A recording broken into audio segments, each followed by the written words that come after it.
Welcome back to IGN at Gamescom now. Blasphemous is an incredibly gruesome-looking, pixelated game that clearly is pulling from a lot of influences that are near and dear to us. Here to tell us about it, Enrique Colinet and my good friend Brian Altano. What's up? This is a game.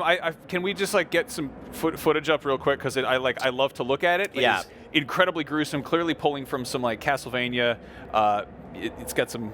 Yeah, some bits of Metroidvania games, some bits of Dark Souls games. So we're trying to appeal to all these fans, These are my languages right now. Yeah. This is what I like to hear. No, this is like chocolate and peanut butter. This is a good setup right here. And blood. Yeah, lots of blood. Yes. So you showed a demo at E3, which had sort of like a little cutscene in the middle of it, where the main character takes off his helmet and fills it with blood, and then starts drinking the blood. No, come on. Well, almost, but no. He puts it. So there is a way to make it even more metal, right? But no, it doesn't do that. So that's kind of like your, how you said, when you have this baby, you take it to the church, and then you do this. A baptism, yeah. A baptism, the baptism of blood. Wow, it is. Oh. This is a blasphemous game. I'm into it. Baptism of Blood almost sounds like the name of a Castlevania metal. or a heavy metal game. Yeah, totally. This is obviously pulling from classic Castlevania games. Is obviously something you definitely grew up playing. Yes. You mentioned Dark Souls. Is there a specific era of Castlevania or that was some of your favorites that you could say you've kind of leaned on for inspiration here? Well, sure, especially from the Symphony of the Night era. Yep. So we were deeply influenced by this, this specific game. I've been playing it a lot. I'm a huge Castlevania fan. I have a huge collection. So it was a blast to work on a game that was based on that genre. It was a dream come true. No, that's I'm a huge Castlevania fan as well. So seeing that makes me really happy. The animation's awesome. The pixel art is amazing. Yeah. Were there any other sort of things from pop culture that inspired the look of this game? Obviously, there's a lot of almost classic paintings, almost like crucifixion paintings. Yeah, actually, we're coming from a city in South Spain, which is called Sevilla, and we have been deeply influenced by religious themes and traditions, but they are more old traditions, music, paintings, and writing. But at some point we thought, okay, we've seen Japanese and Chinese doing these games with their traditions, turning this folklore into games. Why don't do something similar with the Spanish one? It's dark as hell. I mean, Sevilla was the headquarters for the Spanish Inquisition, so we had all the references around the corner. Now we're both art school guys. I'm curious, was there any specific art that you pulled from? Because there's no shortage of religious art out there. What do you mean with that? Just like paintings or well, maybe painters like Murillo or Goya, which are Spanish. Yeah. Yeah, So we I took totally see that now. Yeah, the day we release the art book, people will see concept art that look, real paintings. Although we had to turn that into pixel art, so we lose a lot of detail in that. Well, in that transition. I would argue that you do gain a lot of detail in a different direction, because that's traditionally pixel art up until things started to get a little bit more horrific with stuff like Castlevania was hoppy boppy, fun platforming, colorful, vibrant, kids stuff. And so to take a lot of those themes and bring them over here, it's very wonderful to see. Now, tell me about the character a little bit, because I really dig what's going on with this dude. He has this cone head that's surrounded in a crown of thorns almost. Yes. He's a very tortured soul. Is he okay? So no, probably not. So he doesn't talk too much in the game. Actually, it's one of those mute characters. So things happen around him. So you are the penitent one. So you are the last member of a brotherhood called the Brotherhood of the Silent Sorrow. Oh. And you are in a mission to find the source of this evil thing that floats around the world of Custodia, which is the place where the action is taking place. So you had to find the source of this thing, which we call the miracle, which is something that it's kind of like the Force in Star Wars. It affects everything and everyone in the world in different ways. Oh, wow. So you had to find that, do something with that, because that's a spoiler. Oh, that's awesome. Now we saw wall jumping there. Yes. Obviously, verticality and traversal play a huge role in games like this. What sort of maneuvers can players players expect to unlock throughout the game? Yeah. Without spoiling too much, of course. No, that's fine. We feature like a wide variety of combat mechanics because we figured out that was kind of like one of the most important pillars of the game. But also we feature some vertical mechanics, like for example wall climbing. Since the game is non-linear and you can revisit areas, since it's taking inspiration from Metroidvania games. We needed some ways to explore the way more deeply. Like for example, in this specific area, we introduced this mechanic. But what else do we have? I cannot remember. We could do. Shit.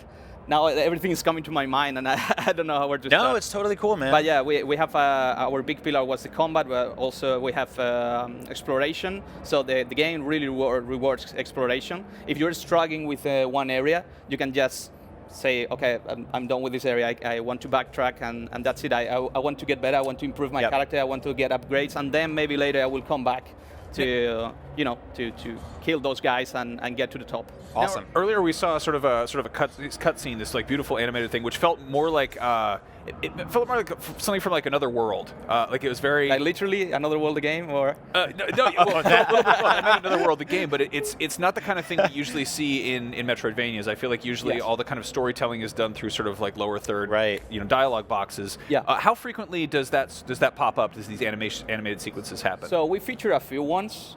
I don't know the exact number, but we have some for the key moments of the game. And obviously, since our commitment was to go for the pure pixel art style, that meant that if we wanted to feature like cutscenes in the game, we had to do it in pixel art. So as well with the bosses, for example, they are huge and they have to be animated frame by frame, also pixel art. So we are not using any hybrid technique. We're not using like fancy shaders or fake 3D. Everything is pixel art. Oh. Now, one of my favorite things to do in games like this is to break walls and smash into things and open up things. Is this a game you can 100%? Like, is there a percentage counter? You know, I'm a Castlevania fan, so of course. What to expect? Yes, of course. I just needed to hear you say it because that makes me very, very. So I know how this works. So the Castlevania fans will expect, okay, if I get to the final boss, I want to stop there. I want to say, hey, just wait for me. I have things to do in some areas behind.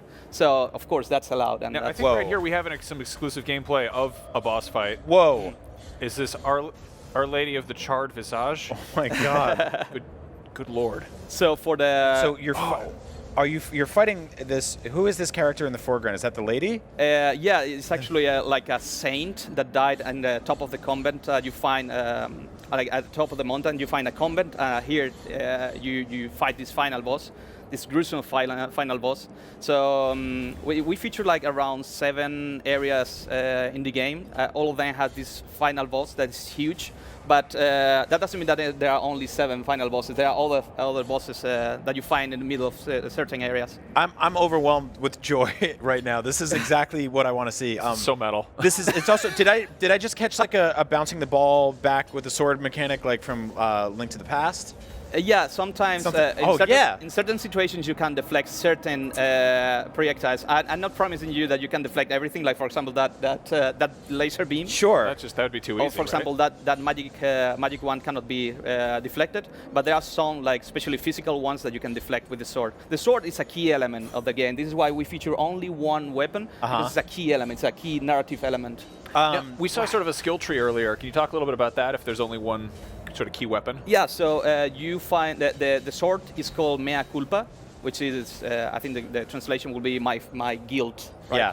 So you find these altars along the game, and in these altars you can power up the sword, so it gets a bit more powerful, and also you can unlock new abilities, new ways to express yourself in combat. So for example, you will unlock the vertical attack, a charge attack, a projectile actually that it's your own blood. Of course, you have to catch yourself and throw your blood.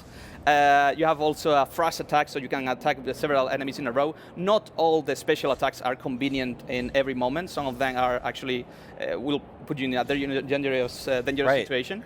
We are so close to killing this boss right now. Yes. I'm so excited. This is like one of the coolest. This is awesome. Oh my God. Oh, yes. What is that? Well, that's not blood.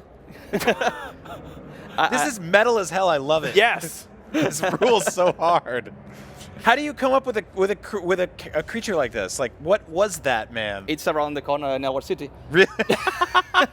No, He's just really. like a local dude that's in Things the neighborhood? like for example this one. You can visit some churches in Sevilla that are holding the corpse of a certain nun or priest from like hundreds of years ago. Actually, every year in our cathedral, you can see the corpse, the uncorrupted corpse of one of our kings from like 300 years ago. And it's pretty small right now because it shrinks with the time. You know?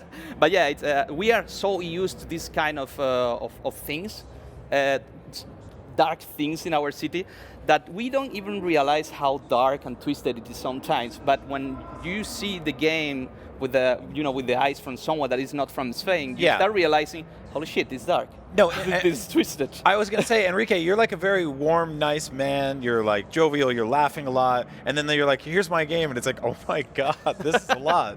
I love it. No, because I enjoy money now, so I don't have to behave like a dark, twisted person. Of course. Now, I've got to ask you, the game is called Blasphemous. Have you had any, like, kind of... backlash or something, or problem with that? Actually, we have these brotherhoods in our city with hundreds of penitents that wear these cone-shaped hats, and because that's something that happens in our city every year. We have these parades with penitents. And actually, we know some of them that like video games. I was like, love it. Really? Yeah, we love this thing. I mean, because it's kind of like a homage to everything that has been like thrown to us since we were kids. It's part of our culture. It's part of who we are. But we wanted to express ourselves in a way that was not done before. We didn't want to compose a new flamenco song. We didn't want to write a book. We wanted to make a video game because we are developers, and it ended being this, Blasphemous. Hell yeah. I love it. I mean, it's...